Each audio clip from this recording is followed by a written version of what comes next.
Bismillahirrahmanirrahim. Assalamualaikum warahmatullahi wabarakatuh. Jumpa kembali dengan saya Usman Mukromin. Saya akan melanjutkan, hari ini kita perlu melanjutkan pembahasan berikutnya masih dalam kaitan materi perkuliahan filsafat ilmu di Politeknik Gus Durian. Hari ini tema yang akan kita bicarakan mengenai konsep revolusi ilmiah dari salah satu tokoh di sejarah filsafat ilmu, yaitu Thomas Kuhn gitu ya. Oke, kita langsung saja pembahasannya seperti apa, yang dimaksud revolusi ilmiah menurut Thomas Kuhn itu seperti apa. Kedengarannya kok bombastis sekali gitu ya. Kita lanjutkan saja. Kita mulai dari pengantar, biografi singkat mengenai Thomas Kuhn. Beliau bernama Thomas Samuel Kuhn, seorang filsuf dan sejarawan sains Amerika Serikat yang lahir pada tahun 1922 Masehi dan meninggal 1996. Kurang lebih berapa tahun ini ya? 96 dikurangi 22, 74 gitu ya, sekitar itu, 74 tahun. Di samping dia dikenal sebagai filsuf, dia juga dikenal sebagai penulis buku terkenal. Jadi bukunya itu booming, viral waktu itu. Bukunya yang terkenal itu judulnya The Structure of Scientific Revolution. Jadi tadi revolusi ilmiah itu berasal dari judul bukunya ternyata gitu ya.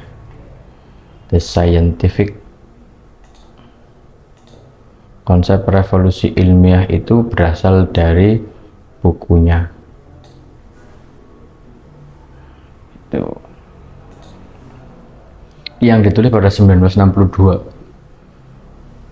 dulu.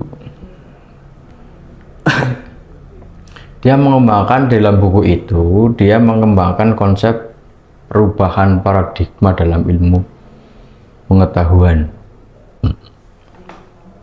Ini fotonya seperti ini. Beliau orang Amerika. Kita lanjutkan.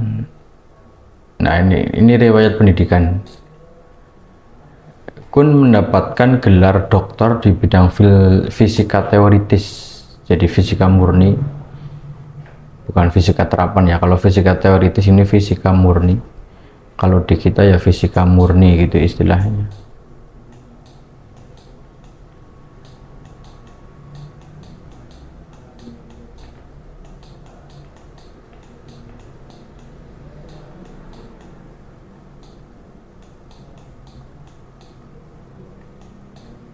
Sudah habis. Fisika murni. Dia mendapatkan gelar doktor di bidang fisika murni dari Universitas Harvard. Harvard ini universitas terkenal ya di sana, prestisius di Amerika. Di mana ini? Di Amerika.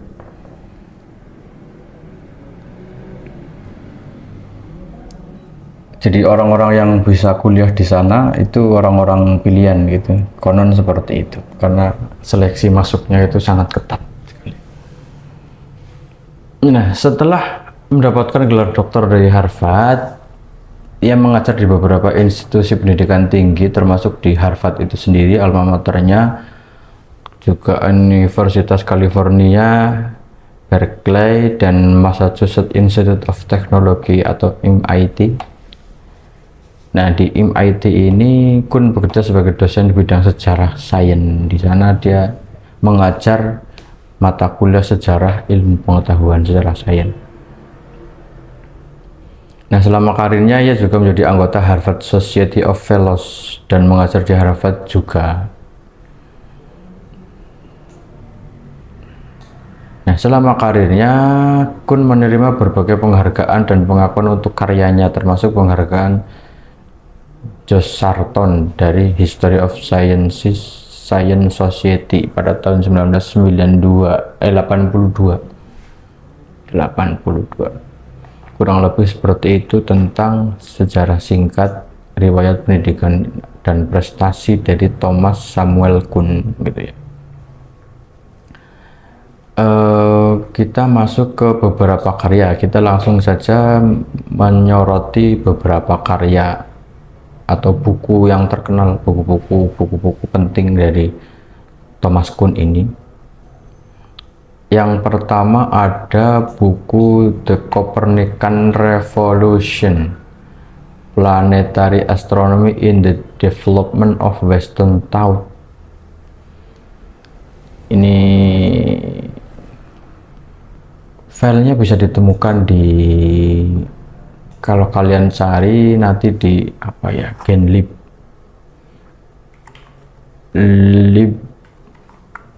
Library Genesis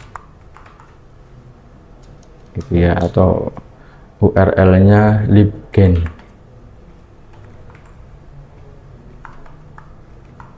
Tapi ini perpustakaan basisnya di Rusia, ini perpustakaan open gitu ya, gratis, kita download buku sesukanya ada. Dan sayangnya URL-nya ini sering kena blokir gitu ya. Saya berkali-kali mendapati library Genesis ini diganti URL. Jadi di sana kita tinggal ngetik nama orang atau nama kayak misalnya Thomas Samuel Kuhn, ketik di sana nanti nongol semua. Atau kita mengetik judul buku, ada nanti nongol di sana. Yang bahasa Indonesia pun ada, yang paling banyak bahasa Inggris. Hampir semua bahasa dunia ada di sana buku-bukunya. Arab ada, Mandarin ada, terutama yang paling banyak Inggris dan Jerman. Itu mengenai kalau kita mau cari buku gitu ya, PDF ada di sana, format PDF ada. Ini tentang, kita hapus, oh nggak bisa. The Copernican Revolution ini kalau kita Indonesiakan menjadi revolusi Kopernikus. Revolusi Kopernikus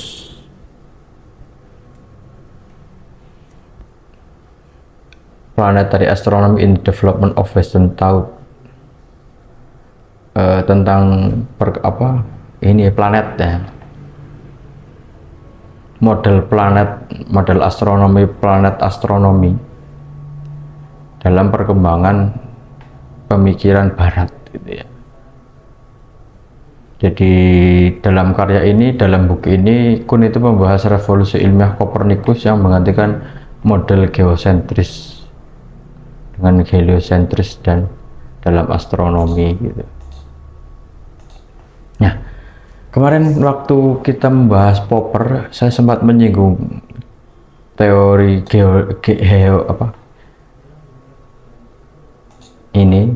geosentris dan heliosentris. Geo itu berarti bumi, helio itu matahari.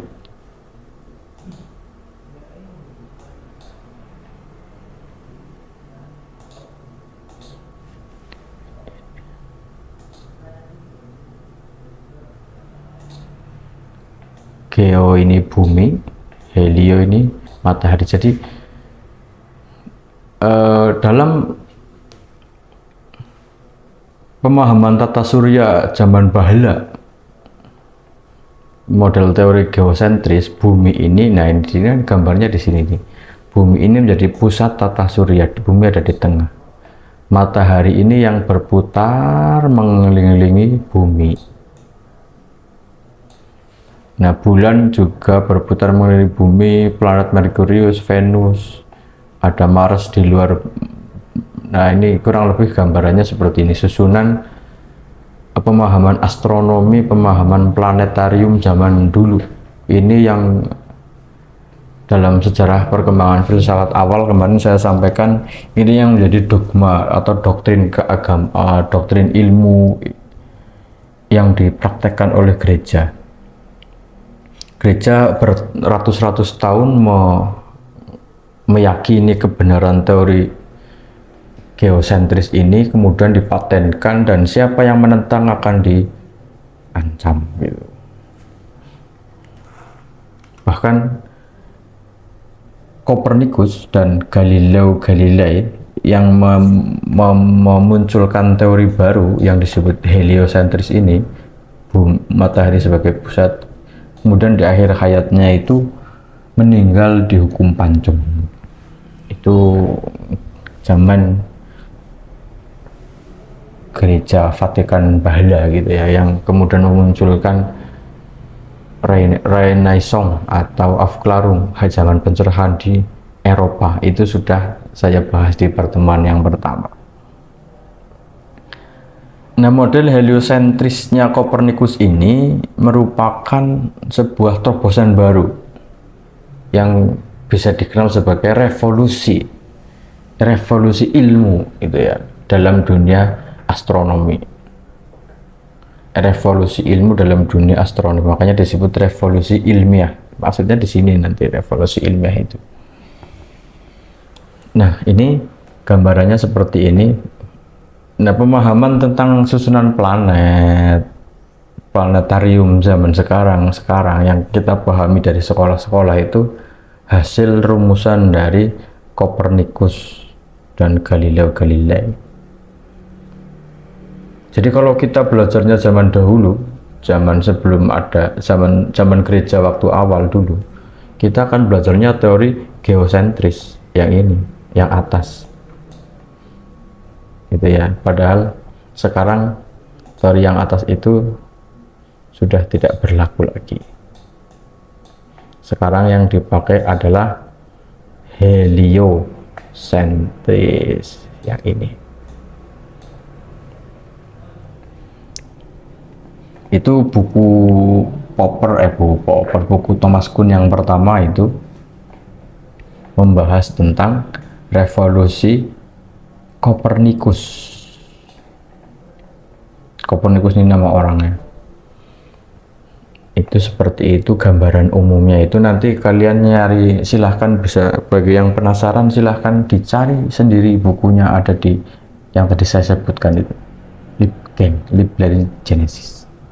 Itu gratis, tinggal download, asal punya connect yang kuat, itu bisa bergiga-giga buku kalian dapatkan di sana.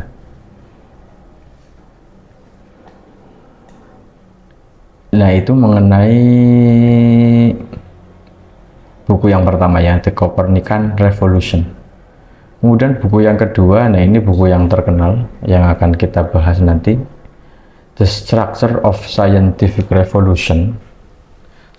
Bahasa Indonesianya struktur revolusi ilmiah. Struktur revolusi ilmiah.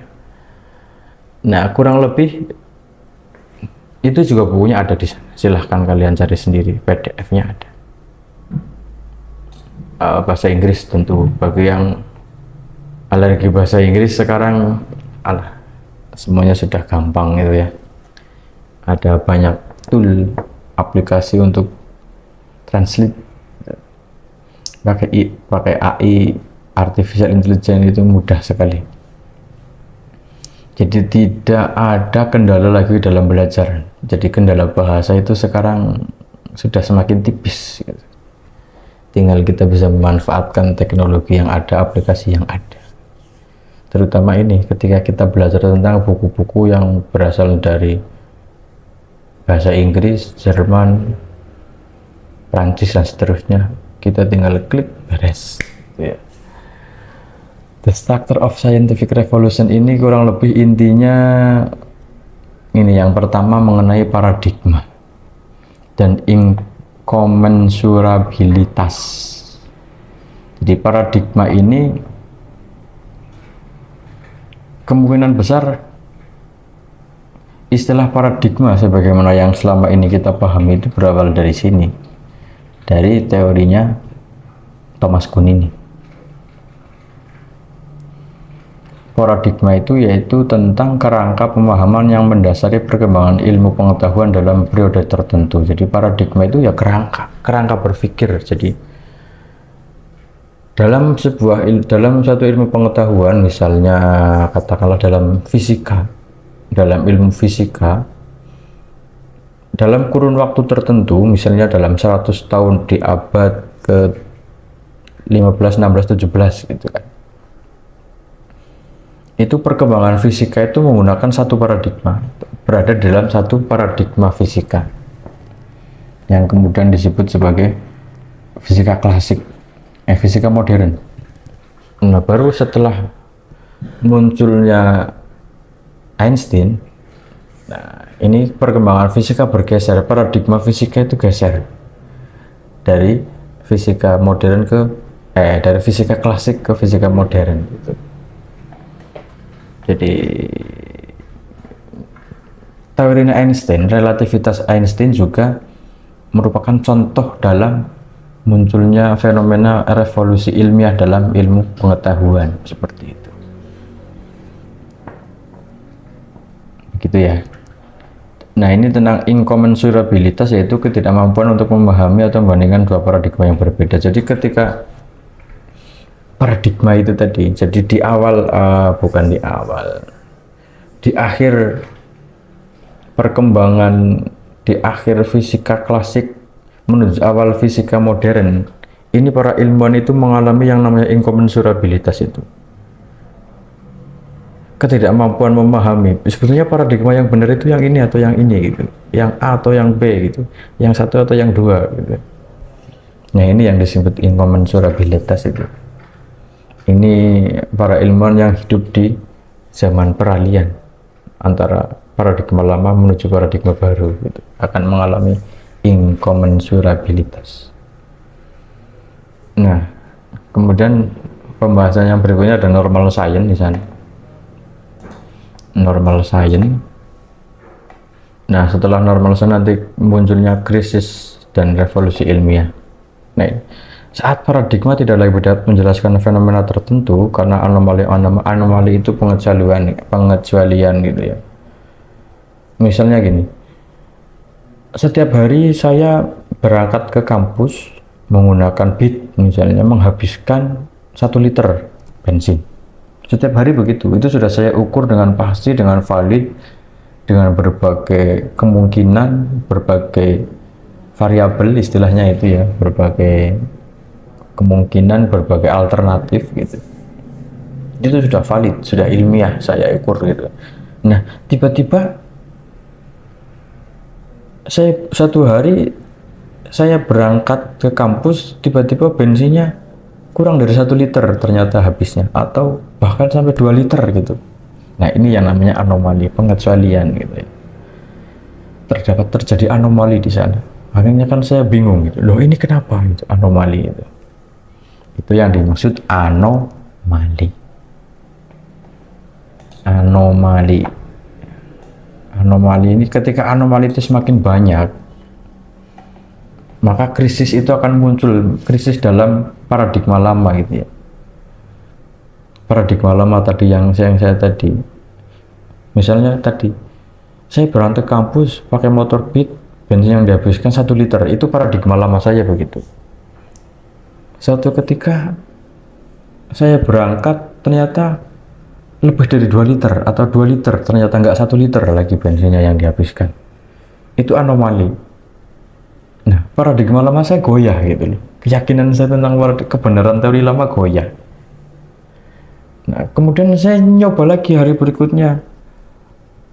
Ternyata bensinnya kurang dari 1 liter. Nah, nanti goyah lagi nanti saya gitu. Nah, itu yang namanya anomali. Ketika anomali itu semakin banyak, nah itu akan menjadikan krisis. Jadi krisis dalam pemahaman saya yang lama, teori lama atau paradigma lama mengalami krisis. Nah, ini yang kemudian mengarah kepada perubahan paradigma dan revolusi ilmiah seperti itu. Ya, kalau di sini dibahasakan anomali itu ketidaksesuaian antara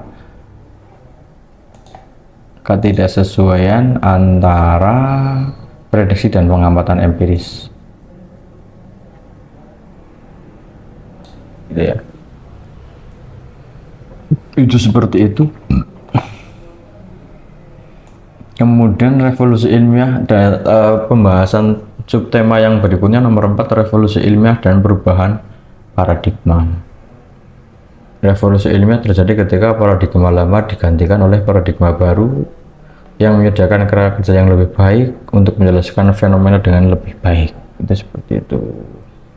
Nah, proses perubahan paradigma menurut Kuhn ini bersifat revolusioner, terjadi dengan tiba-tiba, begitu saja, dahsyat, keras, gitu. Revolusi. Nah, sebaliknya, kalau menurut Popper yang kemarin kita bahas, perkembangan ilmu pengetahuan itu bergerak secara evolusioner, pelan-pelan, bertahap. Jadi ketika kita berbicara, jadi kemarin kita berbicara Popper itu masih kental dengan pembahasan tentang metode ilmiah yang mengimbangi konsep verifikasi dengan falsifikasi gitu ya. Popper itu berusaha mengimbangi teori verifikasi dengan teorinya Popper falsifikasi. Di samping falsifikasi juga, Popper juga berbicara tentang perkembangan ilmu pengetahuan. Mungkin kemarin tidak sempat saya bahas ya, tapi itu karena berkaitan dengan ini, jadi dibahasnya sekarang. Nah, Popper itu juga berbicara tentang perkembangan ilmu pengetahuan yang terjadi secara bertahap, perlahan-lahan. Nah, teori Popper yang itu, perkembangan ilmu pengetahuan itu dikritik oleh Kuhn dengan teori ini, revolusi ilmiah gitu ya. Yang menurut Kuhn itu perkembangan pengetahuan terjadi secara serentak, cepat gitu ya, revolusi. Seperti itu. Nanti bagi yang belum paham tentang bedanya antara revolusi dan evolusi, browsing saja. Ada banyak di sana informasi.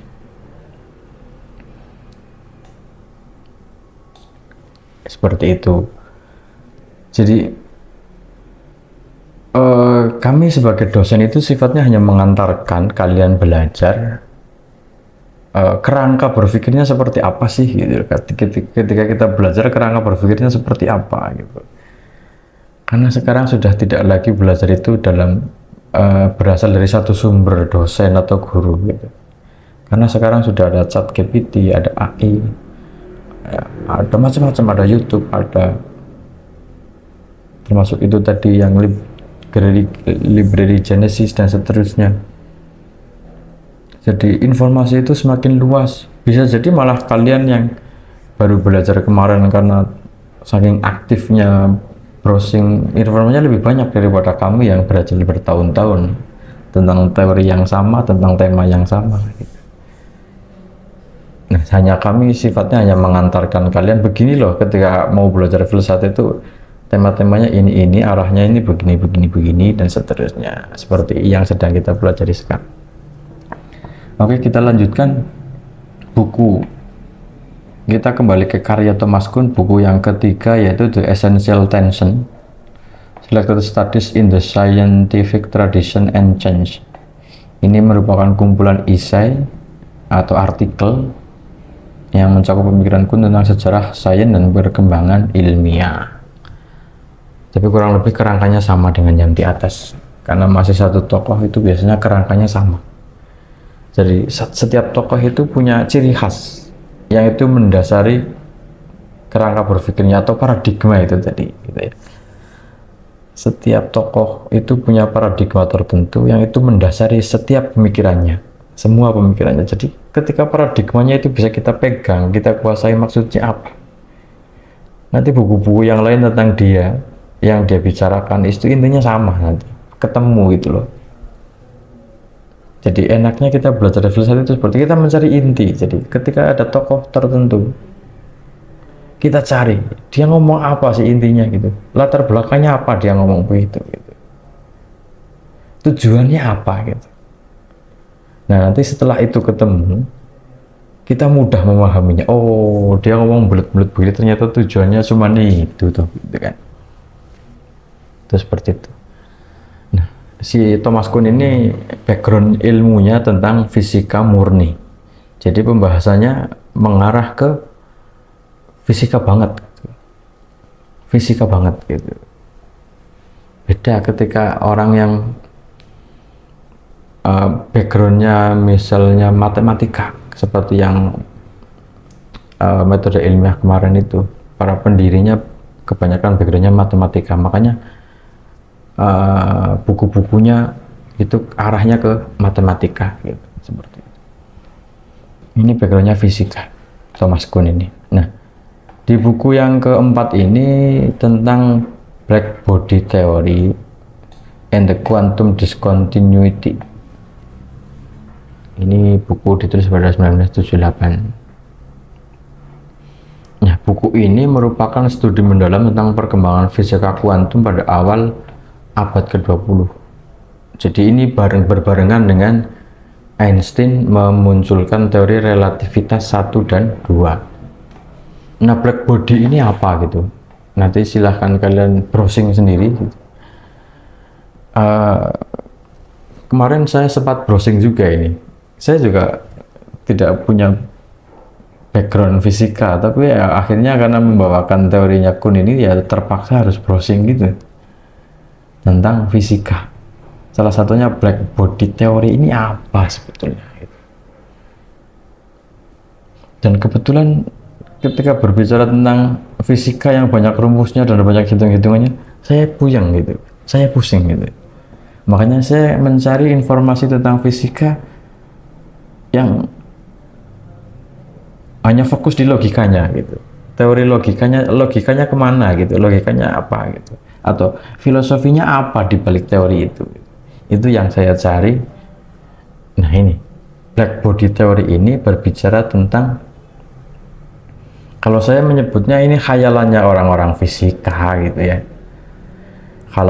khayalan orang-orang fisika tentang black body teori. Black body itu benda hitam. Benda hitam ini yang menurut informasi yang kemarin saya temukan itu ya, aslinya atau yang sama persis dengan benda hitam itu nggak bisa ditemukan di kehidupan nyata gitu. Itu adanya hanya di laboratorium khusus, dan benda itu diciptakan black body, benda hitam.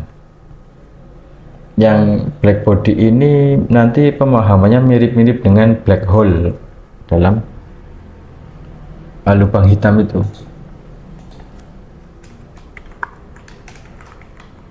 Ini mirip ya, tapi tidak sama.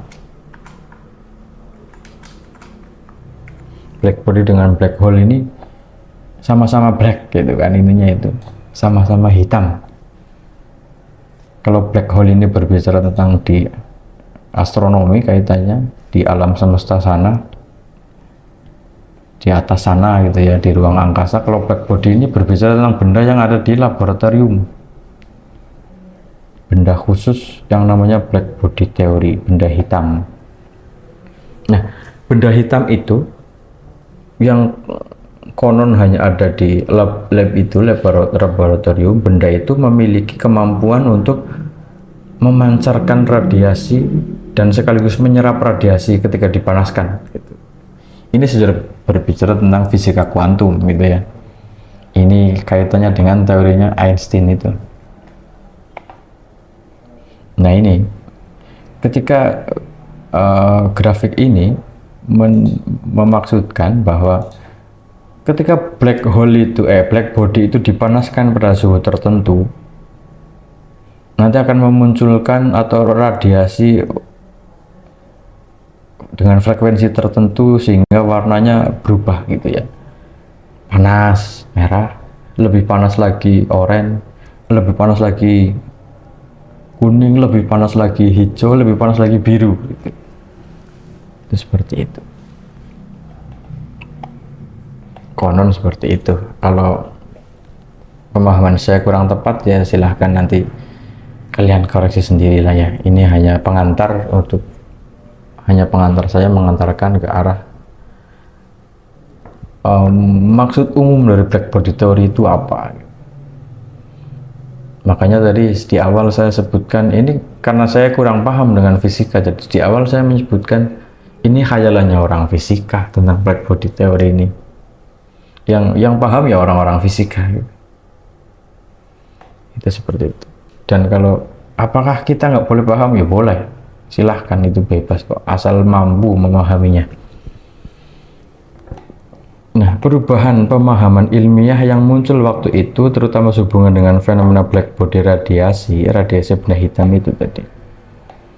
Nah, buku black body theory ini berkaitan black body theory dan quantum discontinuity ini bukunya tentang Thomas Kuhn 1978 ya, ini kurun waktunya 1919-1912. Jadi buku itu ditulis waktu itu ini hampir bersamaan dengan Einstein memunculkan teori relativitas umum dan relativitas khusus. Nah, itu yang menandakan perubahan paradigma fisika dari fisika klasik ke fisika modern. Jadi bedanya fisika klasik itu misalnya gini, ilmuwan meneliti dulu baru kemudian menciptakan teori, itu fisika klasik gitu. Tapi kalau fisika modern nanti ilmuwan menciptakan teori dulu baru teori itu diverifikasi, dibuktikan di laboratorium atau di tempat-tempat yang khusus gitu, dengan seperangkat alat khusus itu. Perbedaan mendasarnya di sana. Karena fisika modern ini berkaitan dengan kuanta gitu. Partikel terkecil, lebih kecil lagi gitu kan. Atom, di dalamnya atom ada kuanta gitu. Atom itu sudah kecil, di dalamnya masih ada kuanta gitu. Itu yang kuantum itu. Dan tidak bisa dilihat dengan kasat mata. Makanya tadi di awal saya bilang itu khayalannya orang fisika gitu ya. Itu kan. Bagi mereka benar, bagi saya yang tidak paham, saya nggak bisa paham gitu. Tapi bukan berarti saya menyalahkan, saya nggak bisa paham gitu. Saya bukan menyalahkan dari mereka. Itu seperti itu.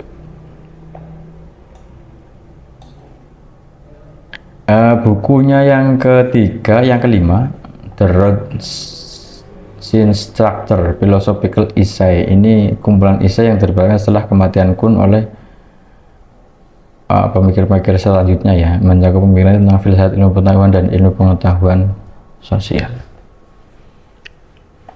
Ini buku-buku Thomas Kuhn seperti itu. Ini sebetulnya masih banyak karya-karya beliau, terutama yang berkaitan yang bentuk esai, artikel-artikel gitu, banyak.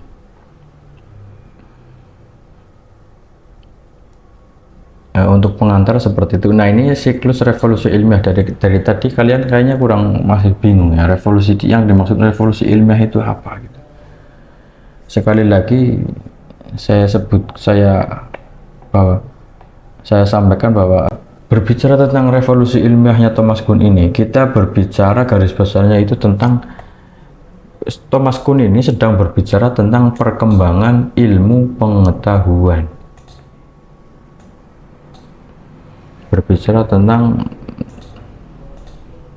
Thomas Kuhn ini sedang berbicara tentang perkembangan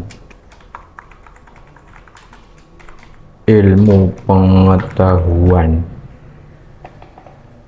Itu ya, perkembangan ilmu pengetahuan. Di samping itu, Popper juga dalam rangka Kuhn itu juga berbicara tentang perkembangan pengetahuan dalam rangka sedang mengkritik dengan Karl Raimund Popper. Nanti settingannya seperti itu.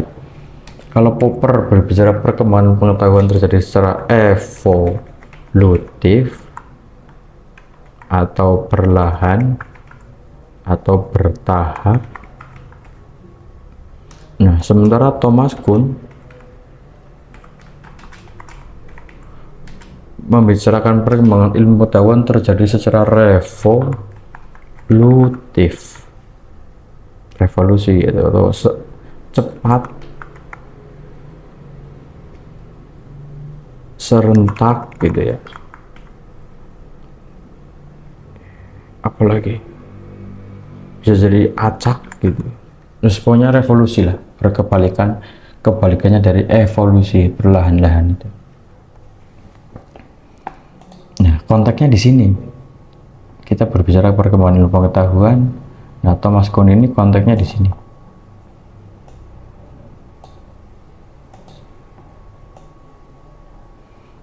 Membicarakan tentang perkembangan ilmu pengetahuan yang terjadi secara serentak, cepat, revolusi seperti itu. Nah, siklus revolusi ilmiah menurut Thomas Kuhn itu begini, siklusnya begini. Pertama kita bacanya dari sini. Kita bacanya dari warna orange. Ini nomor 1 ini dari sini. Nah, ilmu pengetahuan itu sebelum pada awalnya itu muncul teori-teori. Ilmu pengetahuan pada awalnya itu hanya sekumpulan teori-teori yang diciptakan, ditemukan oleh orang-orang tertentu, oleh para ilmuwan, kemudian dikumpulkan menjadi sebuah teori yang saling berkaitan. Nah, kemudian jadilah paradigma gitu. Nah, zaman awal itu yang disebut tadi paradigma itu ketika teori-teori itu masih berserakan, masih belum dikumpulkan, belum disatukan, belum disambung menjadi sebuah paradigma yang utuh, itu disebut paradigma. Paradigma gitu ya. Nah, setelah paradigma itu, setelah paradigma kemudian menjadi paradigma di sini. Nah, setelah menjadi paradigma ini diakui oleh banyak ilmuwan, diakui oleh semua ilmuwan waktu itu. Nah, akhirnya jadilah yang disebut normal science, ilmu normal. Normalnya ilmu ya seperti itu gitu. Nah, pada kurun waktu tertentu nanti terjadilah yang namanya normal science. Normalnya ilmu seperti itu. Sekarang misalnya paradigma sekarang kan paradigma digital. Misalnya munculnya AI ini yang terbaru ya, AI, artificial intelligence. Nah, normalnya ilmu ya seperti ini gitu. Ada AI gitu. Itu normal science. Sekarang sudah terjadi normal science. Nah, nanti ada saatnya nanti AI ini muncul anomali, memunculkan anomali. Anomalinya apa ya entah, besok ya, kita nggak tahu. Nah, setelah muncul anomali ini, anomali nomor 3 ya. Setelah memunculkan anomali ini, munculnya anomali yang banyak, semakin banyak anomali, maka semakin kuat atau paradigma lama itu semakin goyah gitu. Semakin munculnya anomali yang banyak, semakin menguatkan ilmuwan untuk mengubah paradigma gitu loh. Muncul atau dibalik bahasanya ya, dari paradigma yang normal science itu kemudian muncullah anomali, pengecualian tadi. Oleh karena memunculkan anomali itu kemudian terjadilah krisis.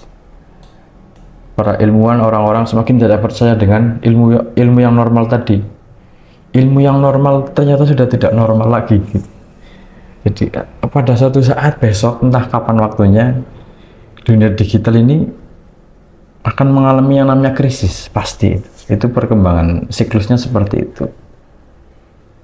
Hal-hal yang normal hari ini besok akan dianggap tidak normal, akan terjadi krisis karena memunculkan anomali-anomali itu. Hal-hal yang biasanya bisa diselesaikan dengan digital ternyata tidak bisa gitu. Akhirnya itulah anomali, kemudian memunculkan krisis. Setelah krisis terjadilah yang namanya revolusi. kalimatnya jelek ini benar. Saya nggak mau ya.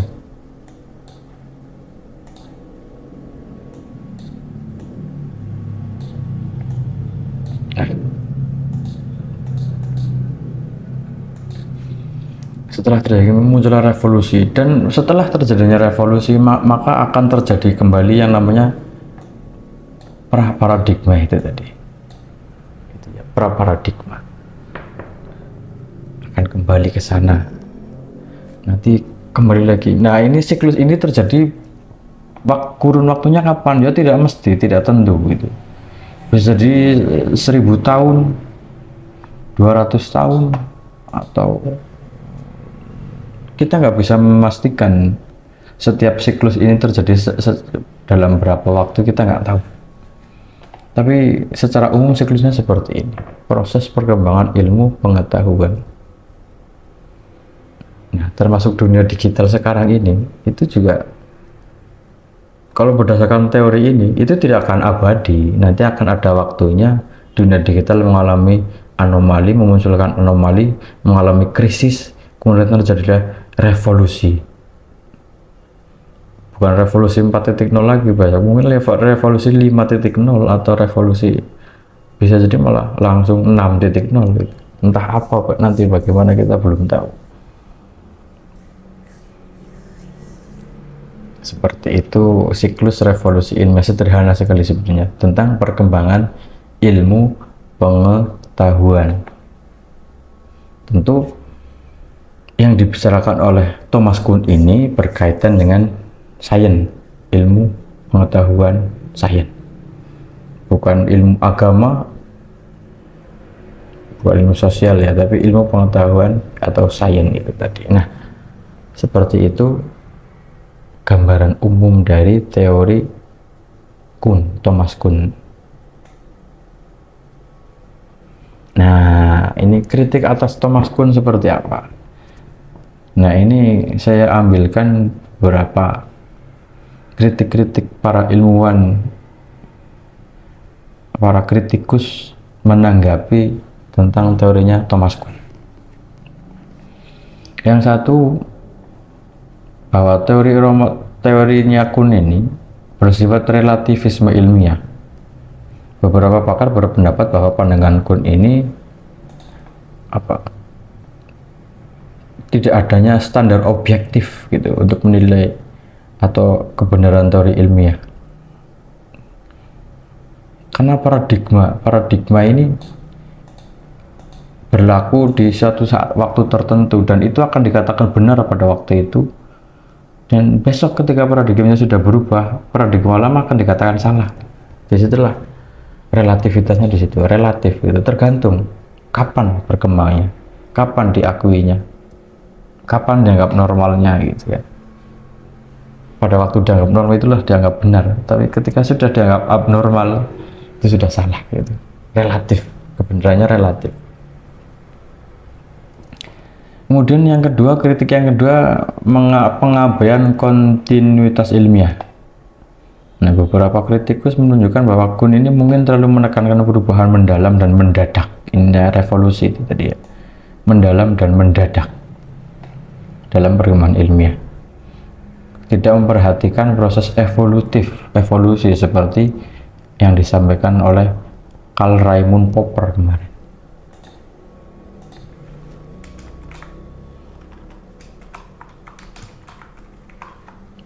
Itu evolusi. Nah, kemudian yang ketiga,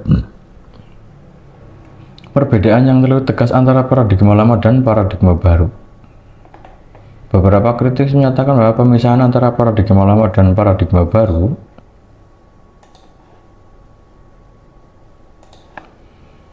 terlalu tajam dan tidak selalu mencerminkan realitas perkembangan ilmu pengetahuan yang sebetulnya sangat kompleks, sangat sulit untuk dipahami.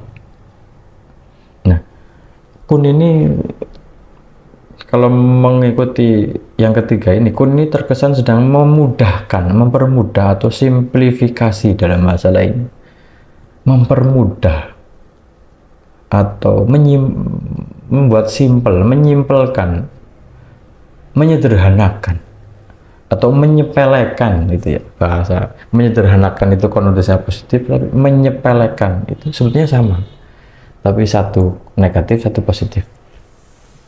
Menyepelekan, Kun ini terkesan sedang menyepelekan perkembangan ilmu pengetahuan yang sebetulnya sangat kompleks, disederhanakan dalam sebuah teori siklus yang kayak gini, siklus ilmu pengetahuan, revolusi ilmiah itu tadi.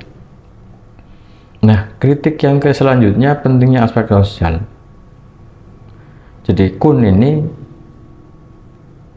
karena backgroundnya tadi yang fisika murni, beliau kurang memperhatikan terhadap faktor sosial dan politik dalam perkembangan ilmu pengetahuan.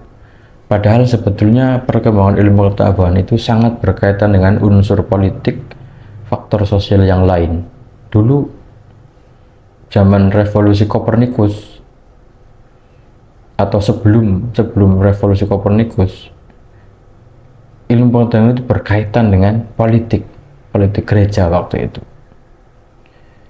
Nah, kenapa revolusi Kopernikus bisa berhasil? Karena memang secara politik pengaruh gereja sudah mulai melemah, sehingga hal-hal yang berkaitan dengan gereja pun bisa dilawan.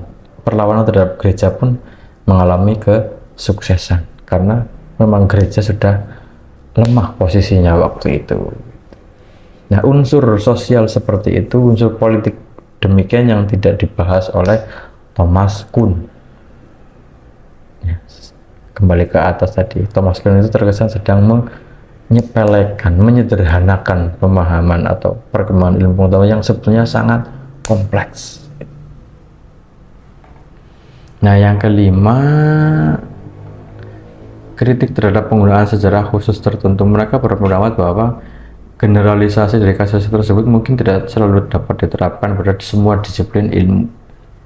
Seperti saya sampaikan, Thomas Kuhn ini backgroundnya fisika murni, jadi berbicara tentang, jadi sebetulnya lebih tepat kita menyampaikan bahwa Thomas Kuhn ini sedang membicarakan tentang perkembangan ilmu fisika. Sebetulnya itu lebih tepatnya kita mengatakan Thomas Kuhn ini sedang berbicara tentang bukan ilmu secara umum, tapi ilmu fisika, perkembangan ilmu fisika. Sebetulnya lebih tepatnya itu, karena teorinya dianggap tidak mewakili dalam disiplin ilmu-ilmu yang lain, terutama ilmu sosial, apalagi ilmu agama. Itu seperti itu. Nah, kemudian yang selanjutnya, ketidakjelasan konsep-konsep kunci. Beberapa kritikus menganggap konsep-konsep kunci dalam karya Kuhn seperti paradigma, revolusi ilmiah, incommensurability itu kurang jelas dan sulit untuk dioperasikan secara tuntas. Jadi kalau kita membaca bukunya Thomas Kuhn yang Structure of Scientific Revolution itu, kita akan pusing gitu memahami sebetulnya